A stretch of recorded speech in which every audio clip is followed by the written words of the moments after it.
Terima kasih Anda masih bersama kami. Bagi Anda yang baru saja bergabung, kami hadirkan kembali 3 berita utama hari ini. Sebuah truk kontainer menyeruduk median jalan dan pohon besar di jalur Trans Sulawesi, Poros Maros, Makassar. Puluhan jurnalis menggelar unjuk rasa di depan kantor DPRD Provinsi Sulawesi Selatan. Mereka menolak draft rancangan Undang-Undang Penyiaran. Pelukis asal Makassar ciptakan lukisan unik dari tanah liat.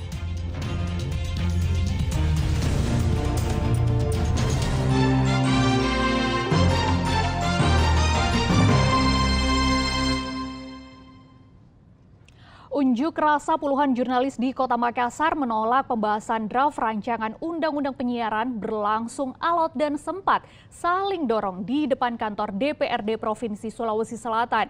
Mereka menilai pembahasan draft RUU Penyiaran merupakan bentuk kemunduran demokrasi di tanah air dan pembungkaman.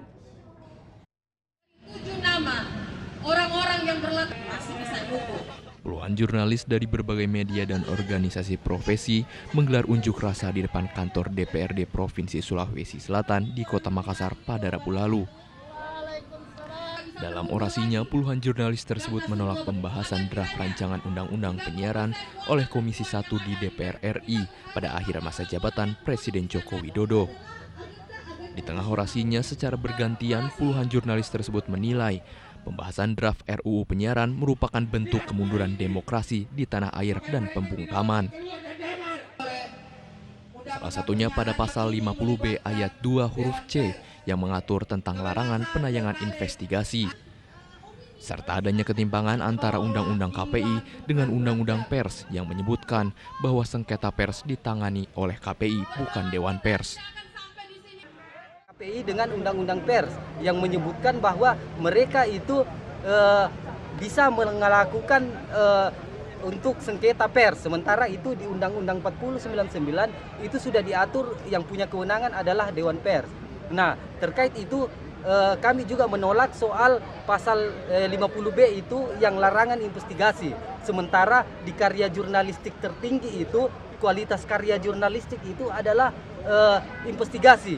Jadi publik tidak bisa mendapatkan informasi. Kalau teman-teman ingat di kasusnya Sambo, nah itu awalnya memang ada terjadi tembak-menembak, tapi setelah teman-teman investigasi ternyata itu ada proses kasus pembunuhan. Lantaran tak kunjung ditemui oleh perwakilan DPRD Provinsi Sulawesi Selatan saat menyampaikan aspirasi, puluhan jurnalis kemudian memaksa masuk ke kantor DPRD hingga sempat terjadi adu mulut dan saling dorong dengan Satpol PP.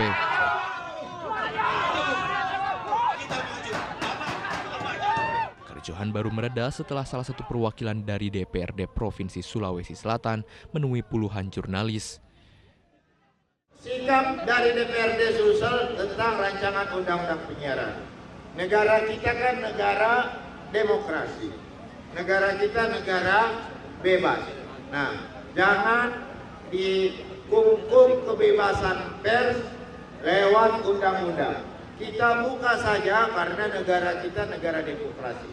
DPRD Sulsel menyampaikan bahwa RUU Penyiaran harusnya dibuka selebar-lebarnya.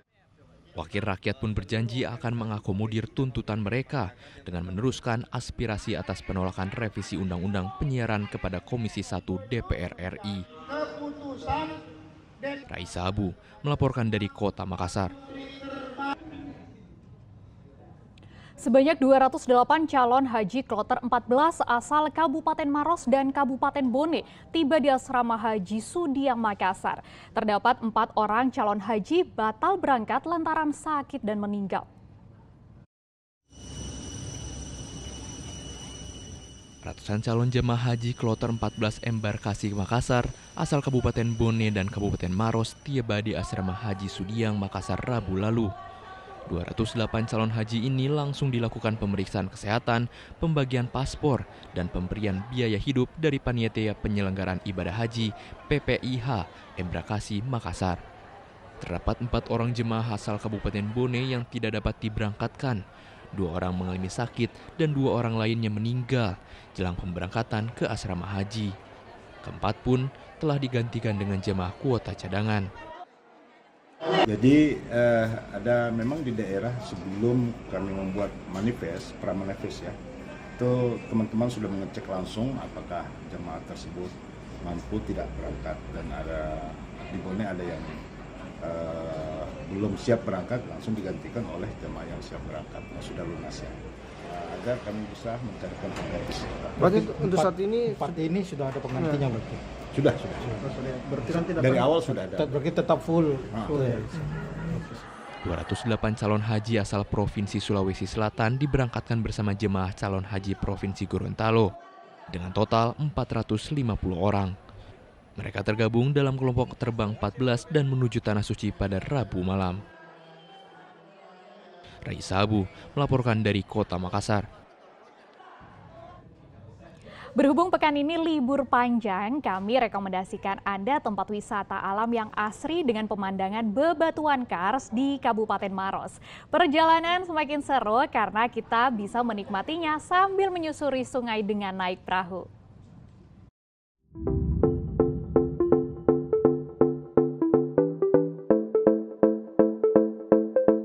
Selamat datang di kawasan Ramang-Ramang Kabupaten Maros. Nah, sudah ada perahu yang siap antar saya untuk berkeliling di kawasan ini.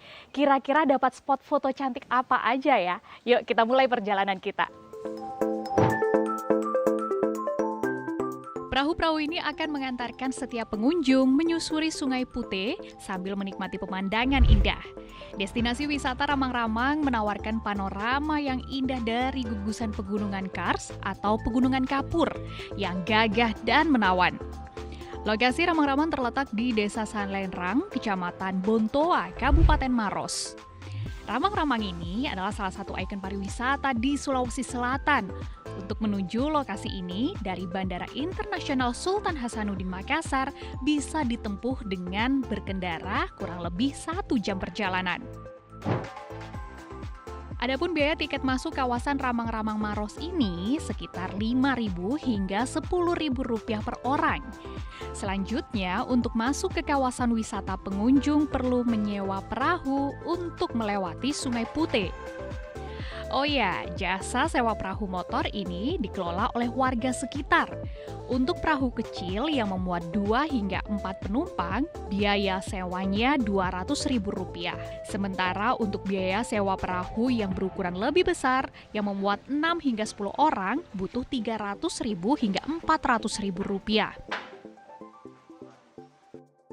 Selama menyusuri sungai yang dikelilingi tanaman bakau dan pohon nipah, kita juga bisa merasakan udara yang sejuk yang membuat kita nyaman.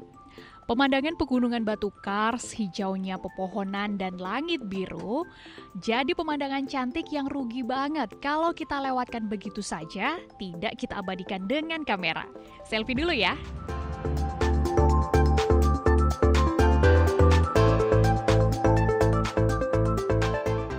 Setelah menyusuri sungai, lihat pemandangan indah. Nah, kita mampir sebentar ke Kampung Berua. Retakan dinding-dinding Bukit Kars menjulang mengelilingi kampung ini. Cekungan batuan di sisi bukit-bukit terbentuk aliran sebagai gerbang masuk Kampung Berua. Kampung Berua yang artinya kampung baru ini adalah kampung termuda yang ada di Dusun Ramang-Ramang. Kawasan ini mulai dibuka untuk wisatawan sejak tahun 2015. Seru sekali kan menyusuri kampung, melewati jembatan kayu dengan dikelilingi area persawahan dan Bukit Kars. Selain pegunungan, di kawasan Ramang-Ramang juga terdapat hamparan area persawahan, tambak, perkebunan, dan pemukiman. Pesona Kampung Berua jadi salah satu daya tarik wisatawan mengunjungi geowisata Ramang-Ramang ini. Dan sejumlah rumah panggung kayu warga kini juga disewakan untuk penginapan. Rumah-rumah masyarakat yang ada di sini masih terbilang sangat tradisional.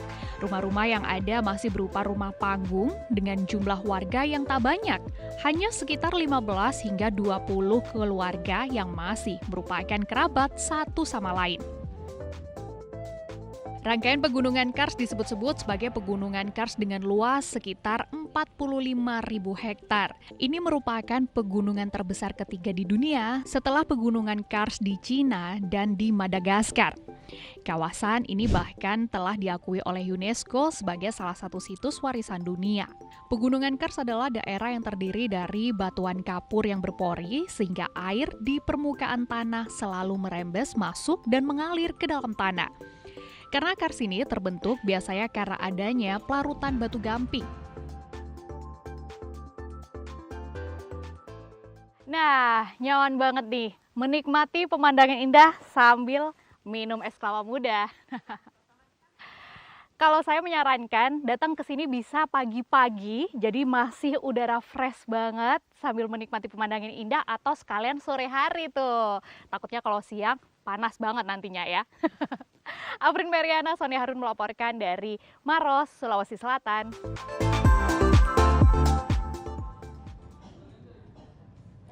Beralih ke informasi lain, indahnya lukisan bisa tercipta dari tanah liat. Ya, seorang pelukis di Makassar membuktikannya lewat karya-karyanya hingga dikenal di berbagai negara. Yuk saya ajak intip galeri lukisannya langsung.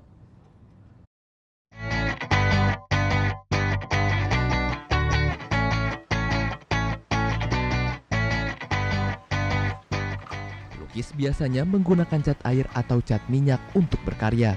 Tapi tidak dengan seniman Zainal Beta. Ia menggunakan tanah liat untuk melukis.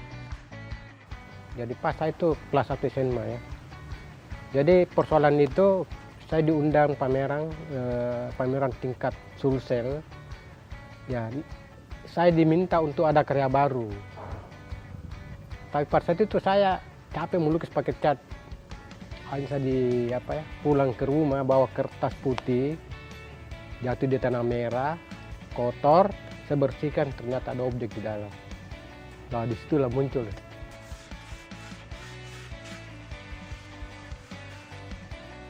Pas masuk 1980, saya sudah mulai menantang teori.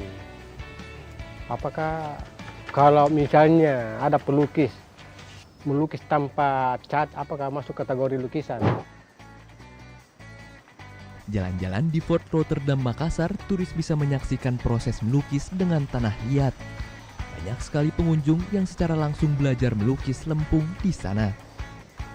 Tiap minggu kita kasih workshop menggunakan tanah liat. Yang belajar mulai dari SD, SMP, SMA, mahasiswa, sampai otodidak kita ajar semua melukis pakai tanah. Tanah pertama saya pakai itu tanahnya Maros ya. Jadi itu mungkin 1 tahun lebih. Akhirnya kan kita butuh juga pengembangan warna. Jadi kita pelan-pelan ke daerah. Jadi kita survei ke daerah. Tapi baru tanahnya selatan kita pakai. Kita ke Toraja, ke Enrekan, ke Luwu, Jeneponto, Goa, Takalar. Kita survei, shopping. Ternyata tanah liat itu macam-macam warna. Seperti Luwu itu ada 3 warna ya. Ada merah, ada coklat, ada macam-macam lah. Tetapi kita survei tiap daerah, seperti Enrekan dia coklat, Toraja kuning, Goa abu-abu, Makassar abu-abu, Jeneponto hitam. Jadi kalau kertas memang ada kertas khusus ya. Kalau kertas biasa dipakai itu sobek dia kalau kena tanah ya. Jadi kita punya kertas khusus. Begitu juga di kanvas. Kanvas kita beli tetap kita olah, karena kenapa? Kita butuh daya rekatnya tanah itu bagus di kertas maupun di kanvas. Tema perahu pinisi hasil lukisan Zainal Beta yang kerap diburu kolektor. Zainal Beta perkenalkan budaya Makassar ke mata dunia. Karya-karya Zainal yang menggambarkan nilai budaya khas Sulawesi Selatan seperti lukisan perahu pinisi, senja, rumah arsitektur Makassar, atau pemain sepak raga cukup banyak menghiasi dinding-dinding hotel berbintang di Makassar. Tak heran jika karya-karya Zainal acap kali ditemui di Galeri Taman Ismail Marzuki sejak 1986. Lain itu, karyanya juga menghiasi galeri pameran di belahan benua lain. Sebut saja di Perancis, Belanda, Amerika Serikat, Kanada, serta pada beberapa galeri di Australia. Negaramu kaya alamnya, kaya budayanya, angkatlah budaya kita dan manfaatkanlah alam kita Indonesia.